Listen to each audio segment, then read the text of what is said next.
Good morning, everyone. Good morning. Good morning. Today we'll discuss about three kingdom, four kingdom, and five kingdom classification. So, as we know that the first basic classification was given by Aristotle. Then two kingdom classification was given by Linnaeus. And this is three kingdom classification which was proposed by Ernest Haeckel in 1886. As we know that in there are two kingdom, plantae and animal. But this is three kingdom classification. So that third kingdom was Protista. तो यहां से question आ सकता है कि भाई third kingdom में कौन सा नया किंगडम था, तो दैट वाज प्रोटिस्टा. अब जैसे पहले किंगडम प्लांटे की बात करें तो प्लांटे जिसमें प्लांट्स होते हैं moss, ferns, bryophytes, gymnosperms, angiosperms, all are included in plantae. While in Animalia, they includes invertebrates and vertebrates. Okay, now when we talk about Protista, Protista includes fungi. Even though we know that it possesses cell wall, even protozoa, algae, bacteria, slime molds, chlamydomonas, right? Even that means we can say that Protista, it is a group of unicellular eukaryotes. Remember, Protista, unicellular eukaryotes. Even these Protista, they are having characteristics of locomotion. They can move, they can do movement, and for locomotion, they possess cilia. Cilia कहाँ पे होता है? We know that in Paramecium it possesses cilia. In Amobia it possesses pseudopodia. We know false legs.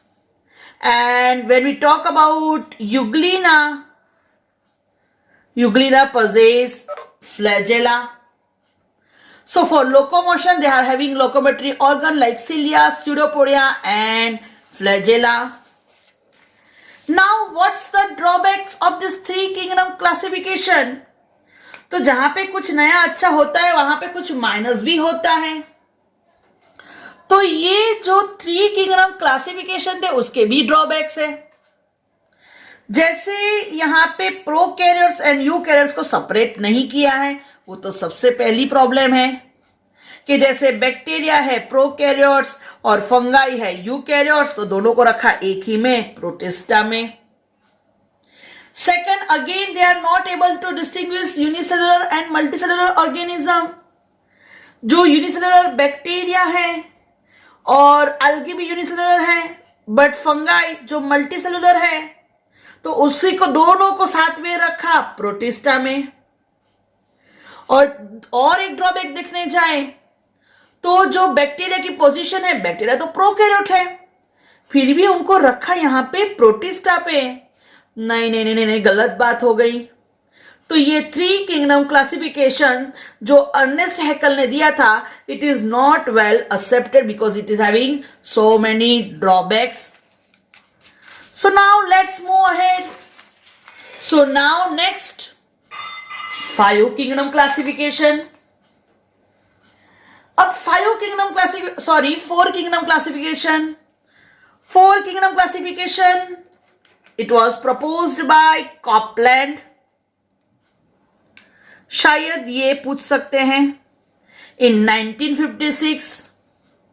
अब देखो, Animalia था, plenty था, protista था, तो फोर किंगडम में नया कौन सा किंगडम आया फोर में?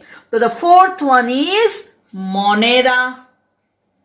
तो फोर किंगडम क्लासिफिकेशन में न्यू किंगडम था मोनेरा. अब यहां पे भी प्रोटिस्टा में प्रोकैरियोट्स को इन्वॉल्व किया, बट जिसमें न्यूक्लियस था. मोनेरा में भी prokaryotes just like bacteria. Plant तो पता ही है, सारे प्लांट्स.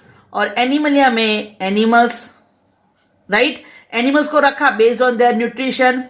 बट अगेन प्रोकैरियोट्स, उसका मतलब कि जो क्लासिफिकेशन था वो प्रॉपर नहीं था, राइट. तो ये क्लासिफिकेशन भी नहीं रहा अच्छा. So now most important 5 kingdom classification. That 5 kingdom classification was proposed by R.H. Whitaker. तो 5 पहले 4 तो किंगडम थे, एनिमल, प्लांट, मोनेरा, प्रोटिस्टा. और जो 5th नई किंगडम ऐड हुआ दैट वाज फंगाई. नया क्या ऐड हुआ? फंगाई. तो विटेकर के 5 किंगडम क्लासिफिकेशन में 5 किंगडम कौन से हैं ये पूछ सकते हैं. सेकंड थिंग मोस्ट इंपॉर्टेंट, ये जो 5 किंगडम क्लासिफिकेशन है वो किसके बेस पे है? ये बहुत बार नीट में पूछा हुआ क्वेश्चन है. तो सबसे पहले सेल स्ट्रक्चर. सेल स्ट्रक्चर मतलब कि वो प्रोकैरियोट है या eukaryote. Second, its thallus organisation. मतलब कि वो यूनिसेल्युलर है या multi cellular. Then its mode of nutrition, वो ऑटोट्रॉपिक है या heterotrophic. Then its mode of reproduction, मतलब कि वो रिप्रोडक्शन करता है एसेक्सुअल रिप्रोडक्शन और sexual reproduction. And the most important point is phylogenetic relationship, that is known as a evolutionary relationship. So this is most important, that 5 factors on which the Whitaker classified organism into 5 kingdom. So that classification is based on cell structure, thallus organization, mode of nutrition, reproduction and phylogenetic relationship. अब तक ये question NEET में 5 से 10 बार आ गया है. Question कैसे पूछते हैं? तो R H. Whittaker classification system is based on, और 3 ऑप्शन इसमें से लेते हैं और एक ऑप्शन नया अपने आप डाल देते हैं. तो कौन सा क्लासिफिकेशन बेस्ड नहीं है, किसके ऊपर क्लासिफिकेशन बेस्ड नहीं है, तो ऐसा क्वेश्चंस पूछ सकते हैं, राइट. 3 ये डाल दिया, समझ लो कि रेस्पिरेशन या फिर ओनली फोटोसिंथेसिस, तो उसके बेस पे नहीं है. Okay.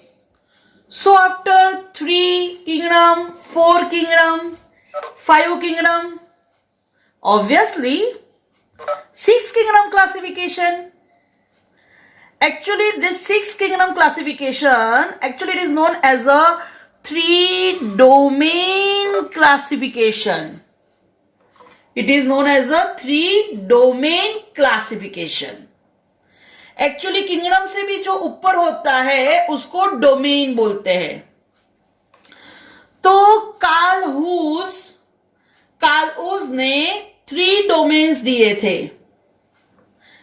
That 3 domains were archaea, eubacteria and यूकैरिया.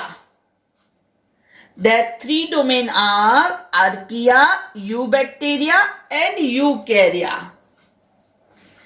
Actually archaea and eubacteria को उन्होंने क्लासिफाई किया प्रोकैरियोटिक में और यूकैरिया को रखा यूकैरियोटिक में। उन्होंने ये आर्की बैक्टीरिया, यू बैक्टीरिया और यूकैरिया को क्लासिफाई किया बेस्ड ऑन आरआरएनए, जिसमें 16S आरआरएनए था उनको रखा आर्की और यू में, और जिसमें 18S आरआरएनए थे उनको रखा यूकैरिया में। अब ये जो आर्किया है उसमें आता है किंगडम आर्की बैक्टीरिया, आपका पहला किंगडम हो गया। यू बैक्टीरिया में दूसरा kingdom you bacteria, will see in detail. And in यूकैरिया there are 4 kingdom: protista, fungi, plantae and animalia. So this is about 6 kingdom classification, or you can say 3 domain. आप 3 domain बोलो या 6 kingdom बोलो। तो ये हो गई आपकी डिफरेंट क्लासिफिकेशन सिस्टम। अब एक जो चीज याद रखनी है कि ये जो अपनी नेचुरल सिस्टम